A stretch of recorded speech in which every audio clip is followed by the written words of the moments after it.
tahimik ng buhay mo, ng damdamin mo, ng isip mo, patawarin mo na siya kahit hindi pa siya nanghihingi ng tawad sa'yo, di ba? Yun eh.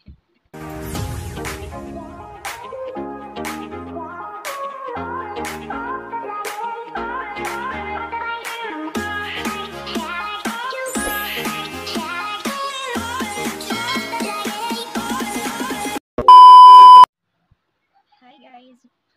Welcome back to my YouTube channel. So, for today's video, as you can see, meron akong yan fake bangs. Talagang ginupit ko yung bangs na yan. So, syempre, for today's video, ang topic natin ay Adulting 101. Tips on, ano ba? Tips, hindi, mga tips yung ibibigay ko when you reach at the age of 30. So, ayan. Before anything else, so good morning sa inyo. Yung tips para sa pagiging adult na. So, kasi hindi na tayo teenager. So, ako po ay adult na.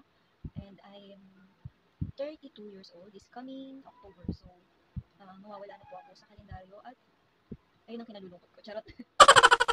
Wala na sa kalendaryo, di ba? Pero, napakaraming bagay or adjustment na naranasan ko when I reach the age of 30, at the age of 30. So, share ko sa inyo yung mga tips kung ano-ano ba yung mga dapat na i-up na natin or i-priority as a adult na. Hindi na tayo mga teenager kasi para sa akin, sa katulad ko is meron na po akong own family ko, meron na po akong asawa at mga anak. So, kaya adult na ako. So, ayun, mag-share ako sa inyo ng mga tips. 5 tips lang to. Ang tip number 1 po sa inyo guys ay, ano ba to? May kodigo kasi isa po sa mga bagay na nangyayari sa akin ngayon na ako po ay medyo umiidad na is yung makakalimutin. Opo talaga, sobrang makakalimutin na ako as in, ulyanin talaga. So, kaya nag-jot down ako ng mga i-share ko sa inyo tips. No? Personally, ina-apply ko to sa aking sarili. So, i-share ko lang. So, number 1, take care of your health. No, syempre, number 1, health. Health is wealth, ika nga, diba? Laging ang kasabihan di bali nang wala kang pera, basta healthy ka, maayos ang iyong pakiramdam. So, adulting 101, nagiging conscious ka na rin sa health mo, unlike before, na basta ka na lang. No? So, ngayon, when I reached at the age of 30, naging more conscious ako sa sarili ko in terms of health. No? So, number 1 na ginagawa ko is exercise. So, napakahalaga ng exercise kasi ito yung panahon na kailangan ng ehersisyo ng ating katawan dahil kapag nag-reach na tayo sa age of mga 60s, mga ganyan, yung senior age na, limit na yung mga activities na nagagawa natin. Unlike ngayon, na kaya pa natin gumawa ng mga aktibidad na pag-exercise. Yan, like jogging, biking, walking, at saka yung mga zumbas, aerobics, ayan, mga yan. So, ako, I see to it na kahit pa paano, nagagawa ko pa rin yung mga bagay na yun kasi after na nga ako sa health ko kasi ang dami sa panahon ngayon ang nagkakasakit ng bata pa, diba? Yung mga cancer, may iba't ibang mga sakit na nararamdaman na magugulat ka kasi hindi pa akma, kumbaga, diba? Pero ang sakit naman kasi walang pinipiling edad, kaya dapat maging health conscious tayo. So, take care of your health, no? At uminom din tayo ng mga vitamins, matulog tayo ng tama sa oras kasi dadating yung panahon na na hindi na tayo makakatulog ng maayos. Kaya kapag meron pa tayong time na matulog at makapag-rest ng mahabang oras is gawin natin. Kasi, ayun na, di ba yung mga elderly, minsan 3 to 4 hours na lang yung itinutulog nila at sa madaling araw ang aga-aga nilang magising. So, yun, naalala ko yung lola ko, 3 a.m. pa lang, dahil naliligo na siya, di ba? 3 a.m. So, marami na talagang changes sa ating buhay kapag nag-e-edad na tayo. So, tip number 2, organize your life. So, ayun, ako napaka-unorganized ko. Pero I see to it na na-organize ko pa rin naman kahit pa paano. So, sa mga maliliit na bagay lang, no, i-organize natin yung sarili natin, lalo na yung time natin, kung paano natin ito gagamitin, no, maging kapakinabangan. Kasi nung mga bata pa tayo, parang wala tayong pakialam sa oras, sa panahon, kasi nga naisip natin hindi bata pa tayo. Pero ngayon na nagkakaedad na tayo, marami na tayong realizations. At kailangan nga i-organize natin yung ating buhay na maging maayos. Kasi magiging, din tayo, good example, kapag organize yung buhay natin. Kaya, pinipilit ko talaga i-organize ang aking buhay. Kasi minsan, magulo kapag hindi organize yung mga bagay-bagay. Lalo na sa mga little things lang, mga kagamitan mo, kapag hindi organize, di ba, hanapin mo, nasa si ganito, nasa si ganyan, nasa yung damit mo, nasa yung panty mo, bra mo, mga ganung bagay. Pero kapag organize yan, di ba, nakaalala mo, ay, dito ko pinagagay, dito ko no, kaya, that's it, organize, di ba? So, tip number 3, take ownership.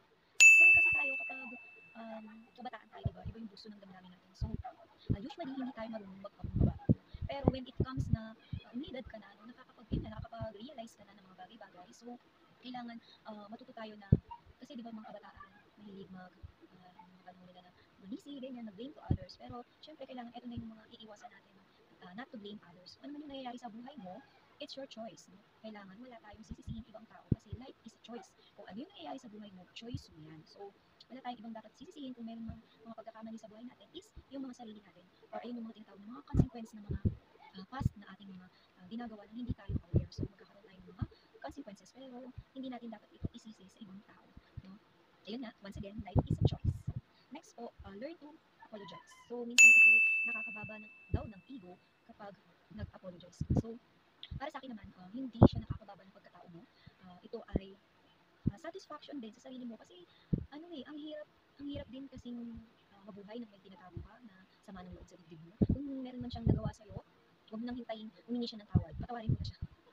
Kasi may ibang tao na hirap na hirap talagang humingi ng tawad sa mga taong nagawa nila ng mali. No? Pero ikaw sa ikatatahimik ng buhay mo, ng damdamin mo, ng isip mo, patawarin mo na siya kahit hindi pa siya nanghihingi ng tawad sa'yo. Diba?